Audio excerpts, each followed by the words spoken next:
Mabuhay! Maligayang pagkating sa ating pangalan. Galawan ko sa ating buhay. Wala. Kailangan ko makapasok! Sandali! Saan? Hindi! Sa loob! May dapat ako sasabihin! Ikaw? Bakit? Hindi ka maaaring pumasok. Tignan mo nga ako sa tukbo. Hindi ka na mababay sa loob. Basilio, dahil kailangan natin umalis. Bakit? May panganib. May mga tao pa sa loob at hindi nila alam. Sa El Filibusterismo, makikita ang isang lipunang puno ng hindi pagkakapantay-pantay. May mga taong mas pinakikinggan dahil sa kanilang katayuan, habang ang iba naman ay minamaliit o hindi binibigyan ng sapat na pagkakataon. Sa kasalukuyan, nagbabago man ang anyo nito. Nananatili ang ganitong uri ng pagtrato. Isa sa mga halimbawa nito ay ang diskriminasyon.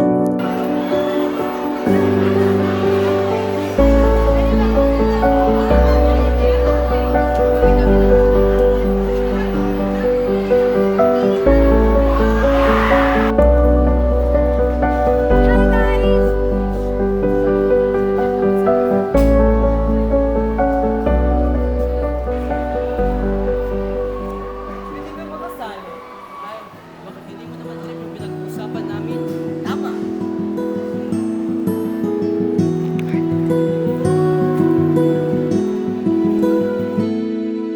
Ang diskriminasyon ay hindi makatarungang pagtrato sa isang tao o grupo dahil sa kanilang katangian, pinagmulan, kalagayan o pagkakakinlanlan. Maaari itong mangyari sa paaralan, sa trabaho, sa komunidad, at maging sa simpleng pakikisalamuha sa ibang tao. Magandang hapon, Papa Daniel. Ako si Cindy, ang iyong interviewer sa araw dito. At nandito ako sa isang estudyante sa sports class na si So, ang iyong first question is, bakit patuloy na nangyayari ang diskriminasyon? Bakit na ito'y alam nilang makakasama at makakasama? Dahil alam ba ito ay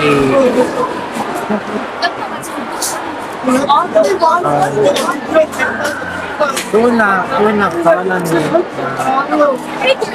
niya kailangan i-pagsin ng diskriminasyon sa class at sa Thank you for your answer. So let's go with the next question. Ano sa tingin mo ang maaaring solusyon nito? una ra ang positibo di mo i-create ang mga tao as equal si Maraming salamat, Jeremy. Magandang araw mga Babagyenyos! Ako si Trixie L. Paypayan, ang iyong interviewer sa araw na ito. Dito sa library, meron tayo interview na isang guro sa Babag National High School, si Ginang Alma P. Alarde. Ma'am Alma, how can teachers distinguish between a normal conflict and an act of discrimination?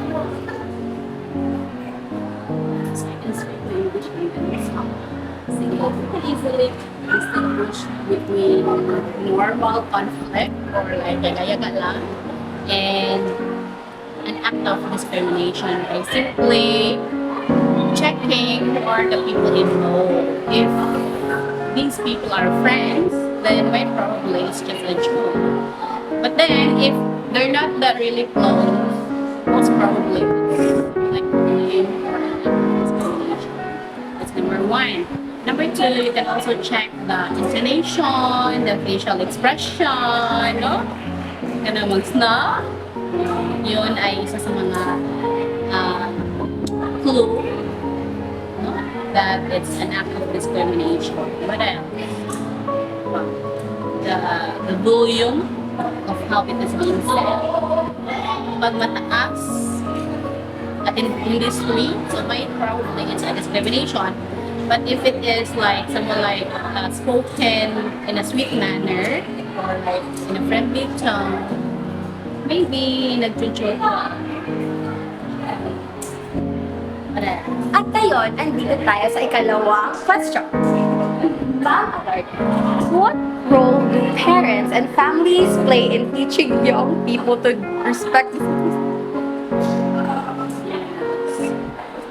Families and parents. Yes. Our families and parents, especially the parents, play a very important role in molding the behavior of our students. No, they're the number one teacher.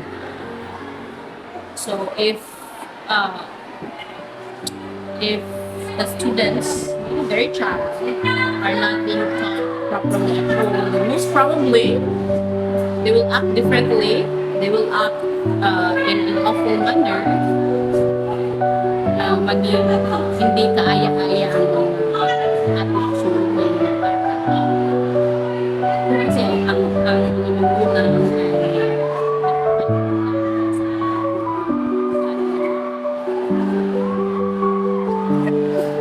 At yun na, Kita Kids!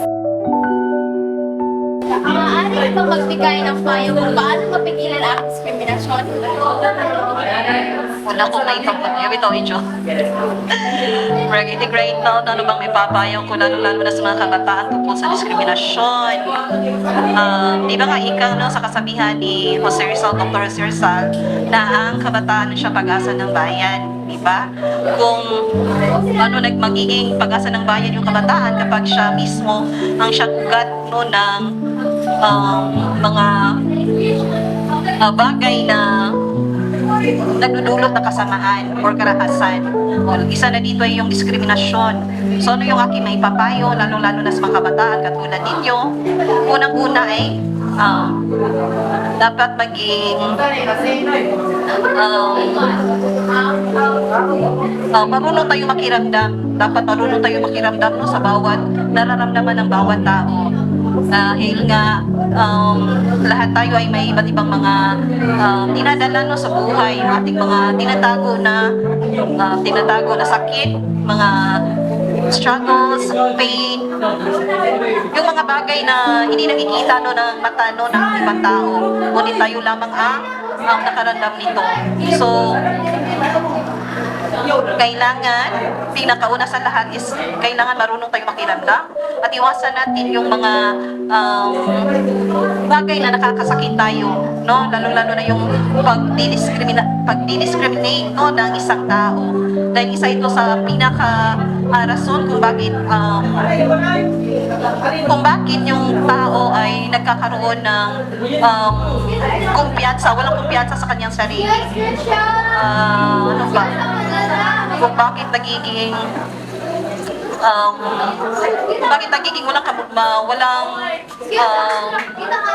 yung nararamdaman ng tao yung wala nang kabuluhan yung kanyang buhay. So dapat nating isa lang alang yung kanyang pakiramdam at unawain natin yung bawat isa. Iwasan natin yung iwasan natin yung makasakit no, ng ating kapwa.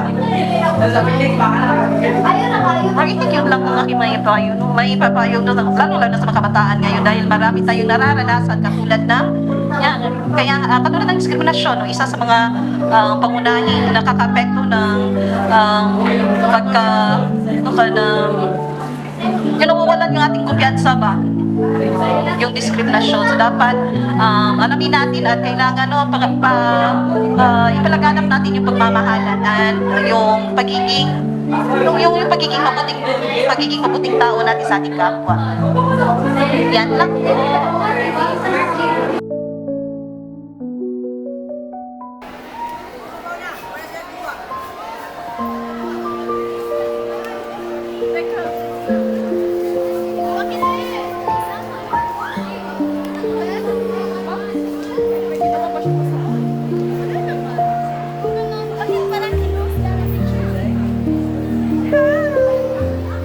Shit.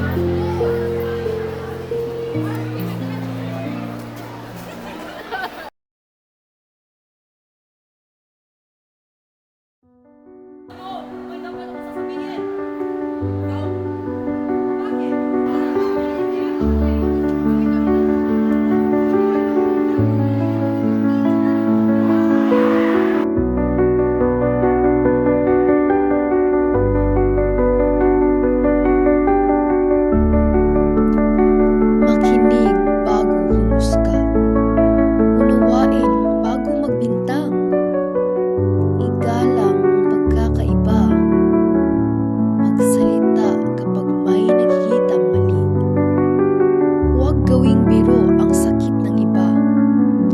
Huwag gamitin ang katayuan upang mangmaliit. Buksan ang pintuan para sa lahat. Dahil walang sinuman ang dapat iwanan. Walang tao ang mas mababa kaysa iba. At walang pagkakaiba ang dapat maging dahilan upang mangapi. Dahil mula noon hanggang ngayon, tao pa rin tayo.